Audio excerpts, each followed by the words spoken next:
जी, अगर आप स्क्रीन देख सकते हैं और मुझे सुन सकते हैं तो काइंडली व्हाट्सएप ग्रुप में बताएं ताकि मैं इसको स्टार्ट कर सकूं।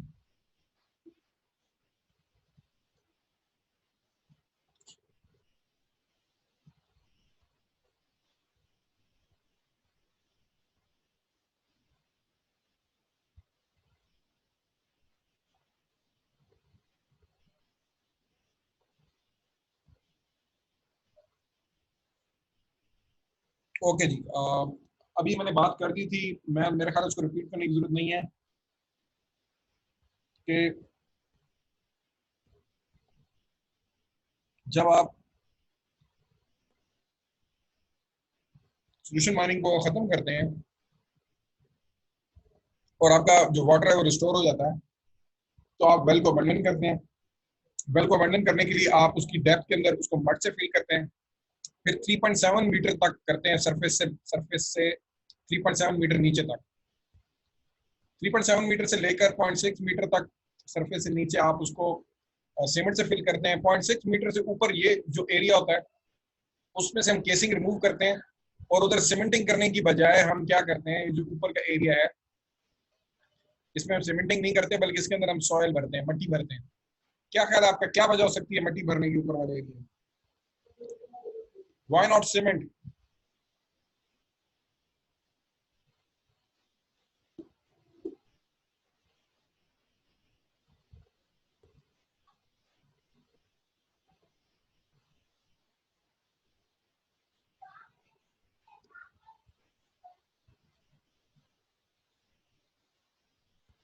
जी, आप लोग क्या कहते हैं?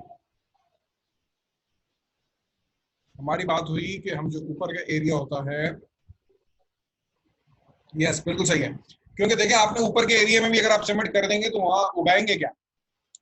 सो जो 0.6 मीटर सरफेस से 0.6 मीटर नीचे तक हम केसिंग भी रिमूव कर देते हैं, क्योंकि अगर आप केसिंग रिमूव नहीं करेंगे, वहां कोई दरख्त लगाएंगे तो वो कैसे अपनी जड़ें फैलाएगा और कैसे वो पानी को एक्सट्रैक्ट करेगा। सो 0.6 मीटर इज लाइक, तकरीबन आप कह लें कि कितना हो जाएगा, 3 फुट या I am not sure, but इतनी लेंथ तक आप उसको सॉइल से भरते हैं। इस तरह से आपका वेल जो है वो कैप हो जाता है। तो अब देखें हम इस स्टेज पर पहुंच गए हैं सोल्यूशन माइनिंग में कि हमने क्या किया, हमारा हमने सारा प्रोसेस कर लिया, हमने हमने वाटर भी रिस्टोर कर लिया। वाटर रिस्टोर करने के बाद हमने जो वेल्स थे सारे उनको कैप कर दिया, मड से भरा, मड से फिर ऊपर वाला खाना सीमेंट से और फिर ऊपर मट्टी से भर दिया।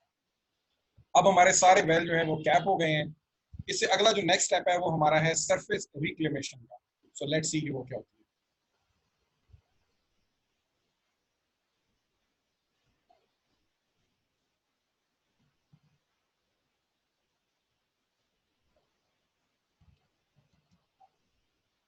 सरफेस रिक्लेमेशन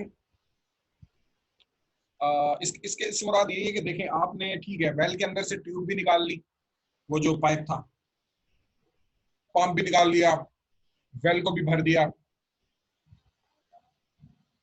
लेकिन जो सरफेस के ऊपर जो चीजें पड़ी हैं जैसे प्रोसेसिंग प्लांट है, पाइप्स हैं, रोड्स हैं, उनका भी कुछ करना होता है। लेट्स सी कि उनका हम क्या करते हैं।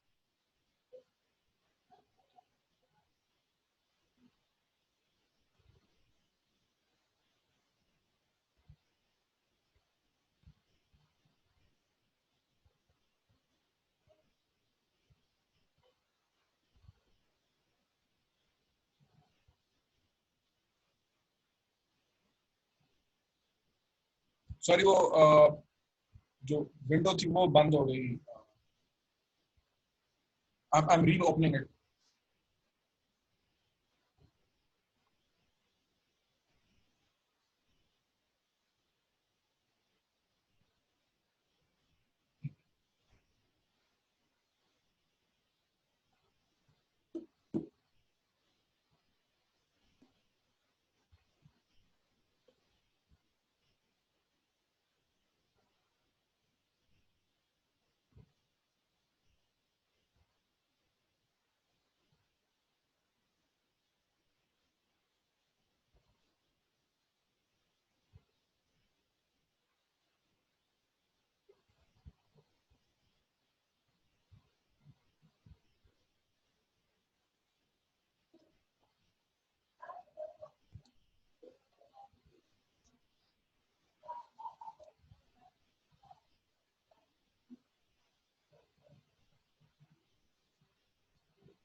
ओके जी, सॉरी फॉर इनकन्वीनियंस। मेरा वो ऑफिस बंद हो गया था, आई डोंट नो व्हाई। तो क्या आप अभी आप स्क्रीन देख सकते हैं और मुझे सुन सकते हैं? तो काइंडली मैं आगे चलूं।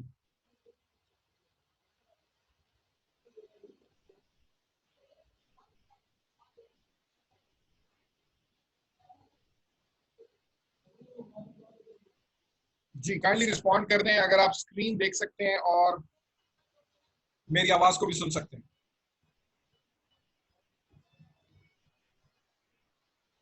यस, ओके जी, बहुत शुक्रिया आप लोगों का। सरफेस रिक्लेमेशन में देखें, अभी हमारी बात पहले हो चुकी है कि हमने वेल को अबंडन कर दिया। अब सरफेस के ऊपर जो चीजें पड़ी होती हैं उनका हम क्या करते हैं, लेट्स सी। सरफेस रिक्लेमेशन के अंदर तीन चीजें आती हैं। नंबर वन ये है कि डीकमिशनिंग आपने करनी होती है सिविल वर्क की। डीकमिशनिंग करने के बाद हम क्या करते हैं, हम topsoil handling and replacement करते हैं और फिर रीवेजिटेशन करते हैं। ये तीन पार्ट्स हैं सरफेस रिक्लेमेशन। हम देख लेते हैं एक एक को कि क्या इसका मतलब क्या है। सबसे पहले है डीकमिशनिंग ऑफ सिविल वर्क।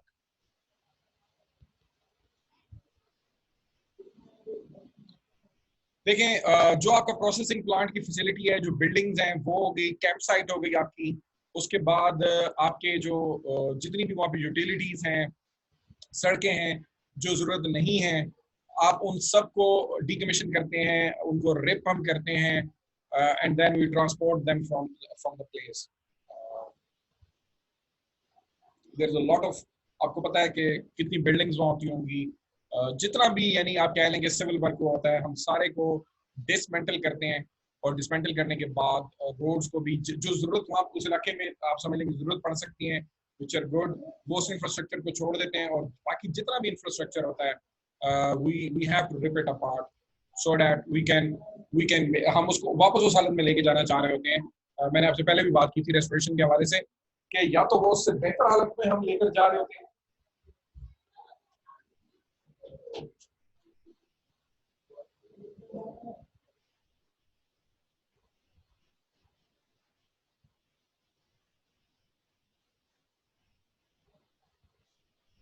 तो या तो उसको हमने बेहतर हालत में छोड़ना होता है कि उसी हालत में जिस हालत में वो हमें मिली थी, तो उस हवाले से हम कुछ रोड छोड़ देते हैं। Otherwise all civil work has to be ripped apart, this is called.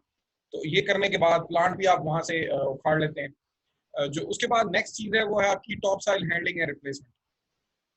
अब थोड़ा सा मैं जरा इसकी अगर एक वो करूं कि जब आप शुरू में आते हैं और आप अपना आईएसएल जो प्लांट है वो लगाने लगते हैं, उस वक्त हम क्या करते हैं, हम टॉप साइल को रिमूव करते हैं क्योंकि आपने वहां पे रोड्स बनानी होती हैं, आपने वेल्स ड्रिल करने होते हैं, मशीनरी मूव करनी होती है। तो जहाँ प्रोसेसिंग प्लांट लगाना है आप हर जगह से टॉप साइल रिमूव करते हो। हम उस टॉप साइल को रिमूव करके ये नहीं है कि कहीं पे हम उसको अबंडन कर देते हैं, बल्कि आप ये देखें हम उस टॉप साइल को बकायदा किसी जगह ले जाकर एक पाइल की स्टॉक पाइल की शक्ल में रखते हैं और उसके ऊपर वेजिटेशन कर देते हैं। आप में से कोई बता सकता है कि ये टॉप साइल की वेजिटेशन हम क्यों करते हैं? उसके बाद हम अपना प्लांट स्टार्ट करते हैं और वो 10-20 साल चलता रहता है। इतनी देर में ये टॉप साइल स्टॉक पाइल की शक्ल में पड़ी रहेगी। तो ये वेजिटेशन करने का ऊपर क्या मकसद है?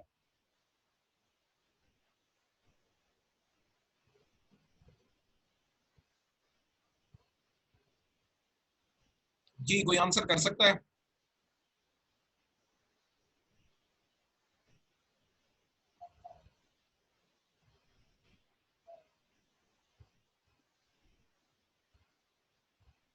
मैं क्वेश्चन रिपीट कर देता हूँ। हम लोग जब फैसिलिटीज लगाने लगते हैं, हम लोग जो जो हमारा साइट एरिया होता है उसकी टॉप साइल रिमूव कर देते हैं क्योंकि हमने वहाँ पे प्लांट लगाना है, हमने वहाँ पे वेल्स ड्रिल करने हैं, हमने वहाँ पर रोड्स बनानी है, इंफ्रास्ट्रक्चर बिछाना है। और मैं ये कह रहा हूँ कि उस टॉप सॉइल को हम फेंक नहीं देते बल्कि उसको हम बाकायदा स्टॉक पाइल की शक्ल में रखते हैं और उसके ऊपर वेजिटेशन कर देते हैं। वेजिटेशन करने का क्या मकसद है? जी, somebody is typing।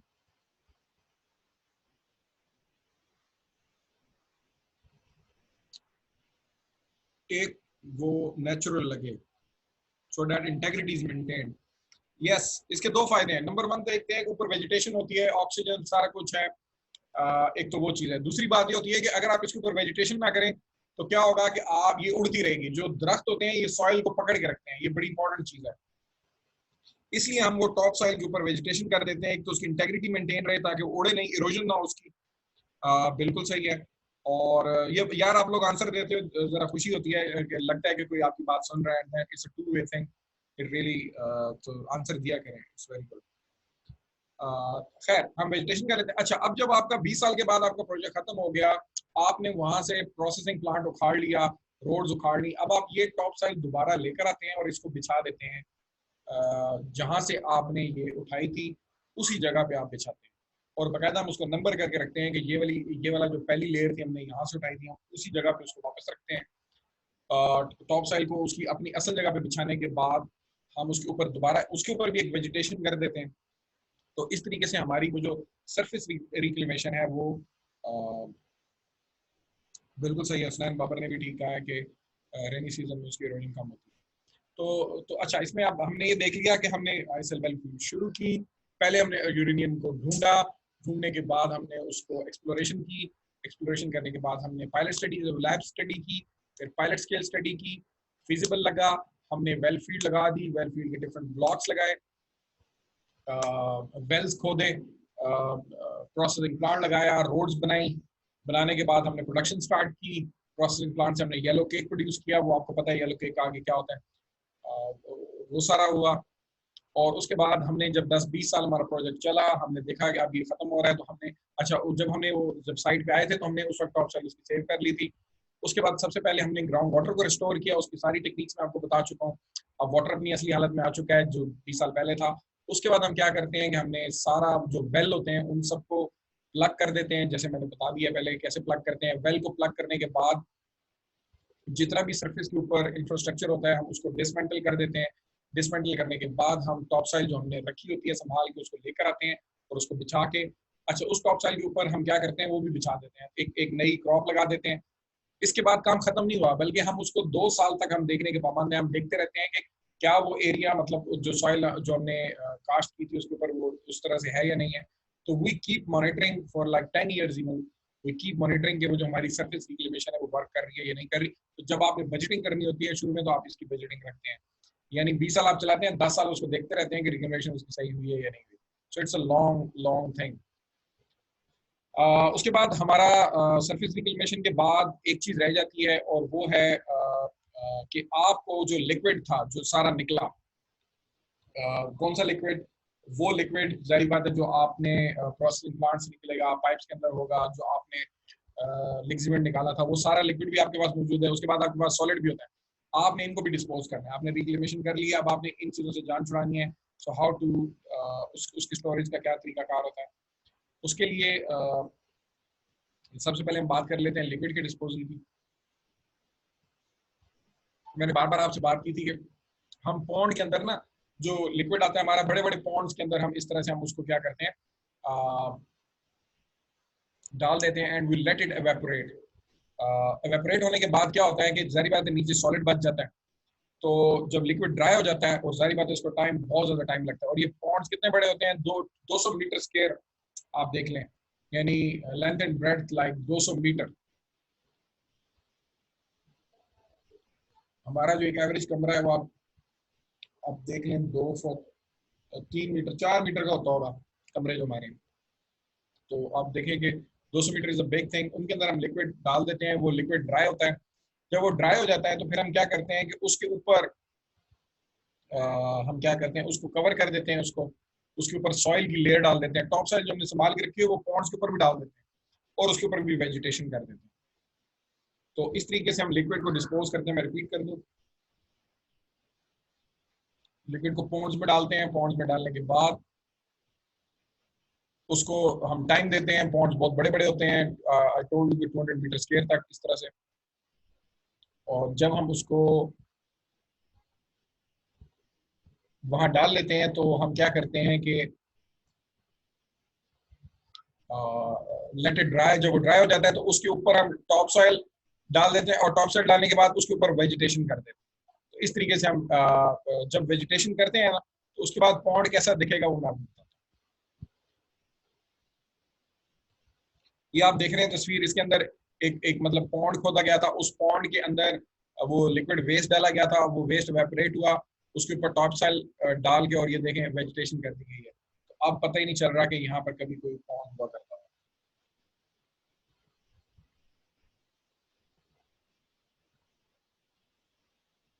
तो ये सॉलिड लिक्विड वेस्ट को डंप करने का तरीका था।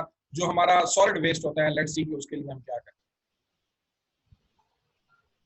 जो आपका सॉलिड वेस्ट होता है वो होता क्या है, देखें आपके जो पाइप्स हैं, ये ड्रिलिंग वेस्ट है, स्क्रैप्स है मशीनरी के, प्लांट की बिल्डिंग में से जो ईंटें हैं, इस तरह की चीजें जो आपको नहीं चाहिए, पाइपिंग है जो पुरानी हो गई है, जो कलेक्शन पॉइंट्स के ऊपर आपने वो डाला हुआ था, कोई कवर डाला हुआ था, बहुत सारा आपके पास सॉलिड होता है जो जब आप अबंडन करते हैं, जिसे आप कह लें कि कबाड़ स्क्रैप जो आपके पास होता है, उसको भी आपने डिस्पोज करना होता है।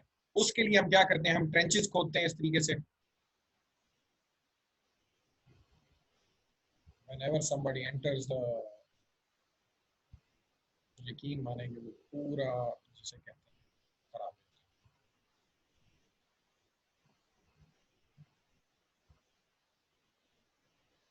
ओके जी, क्या आप लोग देख सकते हैं? Can you see the screen and can you hear me? Okay, Danish कह रहे हैं कि है।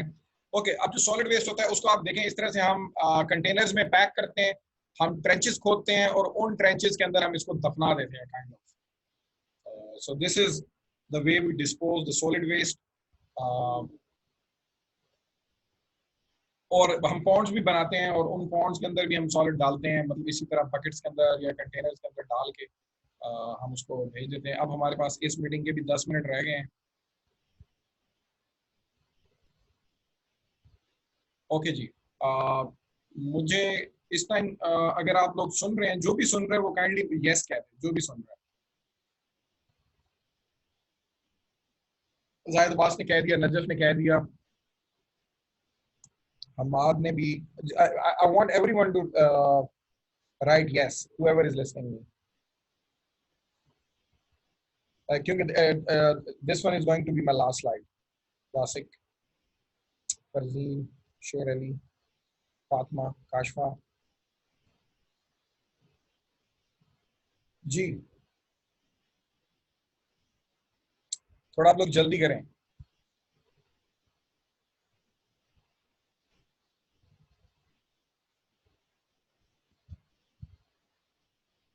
सो यहाँ पर आके ना हमारी स्टोरी इस तरह से खत्म होती है कि हमने शुरू किया था कैसे सबसे पहले हमने, अगर आप सोचे ना, इस सब्जेक्ट के अंदर हमने लीचिंग के बारे में पढ़ा था कि लीचिंग क्या होती है। फिर हमने देखा कि परकुलेशन लीचिंग और इंसिटू लीचिंग होती है। फिर परकुलेशन लीचिंग के ऊपर हमने सारा पढ़ा कि उसके अंदर कैसे वो डिफ्यूजन होती है, सारा कुछ कैसे हीप बनती है, फिर उस कैसे हीप में से हम जो है वो एक्सट्रैक्ट करते हैं लिग्जीमेंट, वो प्रेग्नेंट होता है और फिर हम उसको आगे प्रोसेस करते हैं, वो हमने पढ़ा। उसके बाद हम इंसिटू लीचिंग की तरफ आए कि कैसे हम एक्विफर ढूंढते हैं।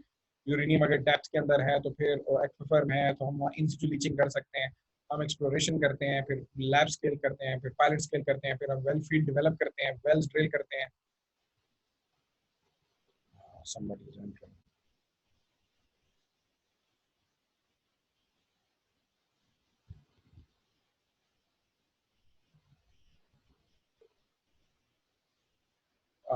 वेल्स हम ड्रिल करते हैं, वेल्स ड्रिल करने के बाद हम प्रोडक्शन स्टार्ट करते हैं, प्रोडक्शन से प्रोसेसिंग प्लांट में जाता है, प्रोसेसिंग प्लांट से येलो केक बनता है। फिर उसके बाद हमने कहा कि जब जैसे वो खत्म होती है हम रेस्टोरेशन स्टार्ट करते हैं, हम उस ग्राउंड वाटर रिस्टोर करते हैं, रिस्टोर करने के बाद हम वेल्स को प्लग करते हैं, वेल्स प्लग करने के बाद हम सरफेस रिक्लेम करते हैं, सरफेस रिक्लेम करने के बाद वेजिटेशन हो गई, सारा कुछ हो गया, हम अपना सॉलिड और लिक्विड वेस्ट है उसको डिस्पोज कर देते हैं। यहाँ पर आकर ये समरी थी इस पूरे कोर्स की। यहाँ पर आकर हमारा ये कोर्स खत्म होता है। और ये जो नेक्स्ट स्लाइड है, this is for you guys, this is not related to course. मेरी तरफ से आप सबको best of luck for future. इसमें मैंने ना 1 2 3 4 5 बातें लिखी हैं, वो मैं आपसे करना चाहूँगा। तो अच्छा, रिकॉर्ड भी हो रही हैं। एक एक बहुत इंपॉर्टेंट बात है कि never under estimate your worth, never.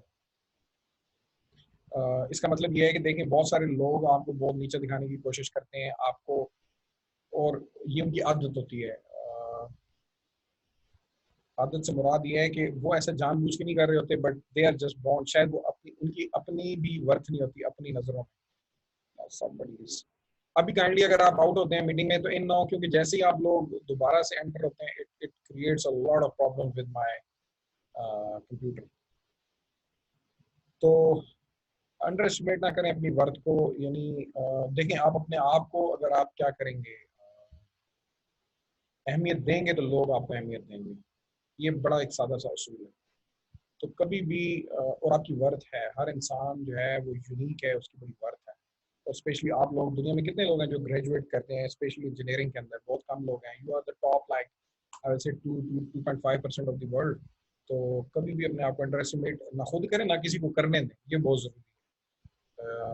मतलब मैं आप लोग कीमती हैं और आपको ये पता होना चाहिए, नंबर वन।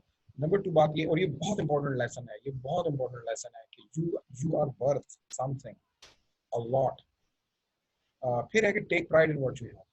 लेकिन जो भी आपके पास है उस पर फख्र करें। मैं शुक्र एक छोटा मैं समझता हूँ वो है, शुक्र ठीक है, शुक्र भी करना चाहिए, शुक्र से ऊपर फख्र है। यानी जो भी आपके पास है उस पर फख्र करें, क्योंकि जब वो नहीं होगा तो आपको पता चलेगा। अब हम दूसरों की चीजें देखते रहते हैं, नहीं नहीं नहीं, जो भी आपके पास है, जो आपने डिग्री की है, जो आपकी एजुकेशन है, जो आपके दोस्त आपको मिले हैं, जो आपका घर आपके पास है, जो आपकी गाड़ी आपके पास है, कुछ भी आपके पास है, कोई भी आपकी बिलोंगिंग है, उस पर फख्र करें।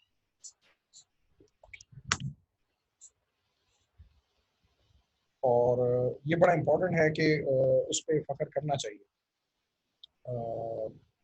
क्योंकि वो देखें ना, वो आपके आपके काम की सबसे ज्यादा दुनिया में चीज तो वही है। और उसकी अहमियत है। मैं इस चीज को सही बयान नहीं कर पा रहा, लेकिन मैं आपको इतना बता सकता हूँ, जो भी आपके पास चीज है उस पर शुक्र भी करें और फख्र भी करें। फख्र करना ज्यादा इंपॉर्टेंट है चीज पे, अपने आप पर नहीं। हाँ, अपने आप पर इस तरह से कि अपनी सेल्फ वर्थ जाने। एक तो ये बात हो गई। दूसरा, तीसरी बात यह है कि care for good people around you. जो आपके आसपास लोग हैं, ये अल्लाह की तरफ से आपको मिले हैं और इनकी कदर करें, लेकिन उनकी जो अच्छे हैं, बुरों की कदर करने की जरूरत नहीं है। ये बड़ा इंपॉर्टेंट एक लेसन है, थोड़ा सा ये कंट्रोवर्शियल है, लेकिन मैं ये कहूँगा हमें उन लोगों के पीछे भागने की जरूरत नहीं है जो हमारी कदर ही नहीं करते, या जो हम समझते हैं हमें नुकसान पहुंचा रहे हैं। वो कुदरत की तरफ से हमारे करीब हो गए हैं, इसका ये मतलब नहीं है हमें उनकी कदर करनी है। वो लोग जो हमारे साथ अच्छे हैं, हमें नजर आ रहे हैं, जिनके साथ टाइम स्पेंड करना हमें अच्छा लगता है, उनकी कदर करें। ये बहुत कीमती लोग हैं। और दूसरे लोगों को मत देखें, ये बड़े कीमती लोग हैं, इनकी कदर करें। और जिनकी आप कदर नहीं करना चाहते, जो आप समझते हैं, उनसे भी बिगाड़ने की जरूरत नहीं है। कभी भी किसी से झगड़ा मत करें, सलाम दुआ रखें और साइड पे रखें ऐसे लोगों को। ये बहुत इंपॉर्टेंट है। आपकी आपको टेंशन भी कम होगी जब आप उनको सिर्फ सलाम दुआ तक रखेंगे। अच्छा, सलाम दुआ नहीं करेंगे ना, वो आपके दुश्मन बन, इसलिए ये भी बड़ा इंपॉर्टेंट है। ऊपर उसे just keep a good relationship, जिस वर्किंग रिलेशनशिप जैसे बोलते हैं, प्रोफेशनल। ज्यादा फ्री होने की जरूरत नहीं है। फ्री आप उन लोगों से जो आपकी कदर करते हैं, जिनकी आप कदर करते हैं। फिर थोड़े दोस्त बनाएं, प्लीज थोड़े दोस्त बनाएं। बहुत ज्यादा दोस्त होना कोई कामयाबी नहीं है। Make few but good friends. अच्छे दोस्त होने चाहिए। देख लें जिन लोगों के साथ आपको मजा आता है टाइम गुजारने का, जो पॉजिटिव लोग हैं, उनके साथ दोस्ती रखें। थोड़े लोगों के साथ दोस्ती रखें ताकि आप निभा भी सकें। इसकी रीजन क्या है, मैं रीजन बयान करूँ। रीजन ये है कि देखें, आपके पास एक लिमिटेड टाइम है जिसमें आपके अपनी माँ को, बाप को, बीवी को, या शोहर को, बच्चों को टाइम देना है, फिर फ्रेंड्स को भी टाइम देना है। तो आप कितने लोगों को टाइम दे पाएंगे, आप एग्जॉस्ट हो जाएंगे। तो इसलिए चूज करें लोग जिनको आपने टाइम देना है। फ्रेंड जो होता है उसका बहुत टाइम देना है, तो कोशिश करें उसको टाइम दें। थोड़े दोस्त बनाएं, अच्छे दोस्त बनाएं। आखिरी बात, try to be a good person, a good person and also a good professional every day. Every day मैंने कैपिटल इसलिए लिखा है, ये वो जंग है जो डेली लड़नी पड़ती है। मैंने इससे पहले भी बयान कर चुका हूँ। गुड पर्सन नहीं, हमें एक बेटर पर्सन बनना। गुड पर्सन का मतलब तो ये होता है कि मैं गुड पर्सन बन गया हूँ, बस ठीक है, अब किसी इंप्रूवमेंट की अब जरूरत नहीं है, मैं तो अच्छा आदमी हूँ भाई। ऐसे नहीं चलता। हमेशा हमसे हमेशा गलतियां होती हैं। जो बेटर पर्सन होता है, यानी जो अपने कल से अपने आज को समझता है कि बेहतर होना चाहिए, वो हर रोज सीख रहा होता है। मैं आज भी सीख रहा हूँ, आप भी आज भी कुछ ना कुछ सीखेंगे। और हम कोशिश करेंगे कि आज को गलती हुई है वो कल ना हो, जो कल हुई है वो परसों ना हो। इस तरह से हम एक बेहतर इंसान बनते जाएंगे। तो और अच्छा इंसान तो कभी भी हम अचीव नहीं कर पाएंगे। वो तो नबी होते थे, तो वो तो बस ये नबी होते थे जो मासूम होते थे, वो लोग थे। हम तो नहीं बन सकते। हमने तो वो बनने की कोशिश हर रोज करनी है, बेटर, कल से बेटर। इसी तरह प्रोफेशनल है, आपसे गलतियां होती हैं पढ़ने में। आपको पढ़ने का तरीका ठीक नहीं है, शायद आप टाइम नहीं, आज आपने टाइम नहीं दे पाया, इसका मतलब ये नहीं है कि कल नहीं देना। आज से सीखिए, आज मैं क्यों नहीं टाइम दे पाया, उसको रीएवेलुएट करें, क्या वजह थी, कौन सा मेरा तरीका पढ़ने का सही है। मैं अकेला सही पढ़ता हूँ, मैं ग्रुप में, उसको एनालाइज करें, फिर कल फिर पढ़ के देखें, फिर कोई गलती हो फिर उसको इम्प्रूव करें। इसी तरह जब आप जॉब पे जाएं, वहां पर भी अपने आप को हर रोज इम्प्रूव करें, देखें। ये बहुत जरूरी है। ये आखिरी बात है, लेकिन ये बहुत जरूरी बात है। यहाँ पर मैं बात खत्म करता हूँ क्योंकि मीटिंग का टाइम भी खत्म हो रहा है। आप लोगों का बहुत शुक्रिया. It was I really enjoyed myself. uh, Never underestimate yourself. You people are worth everything, and you have a bright future ahead, inshallah. So I'm signing off here. बहुत शुक्रिया.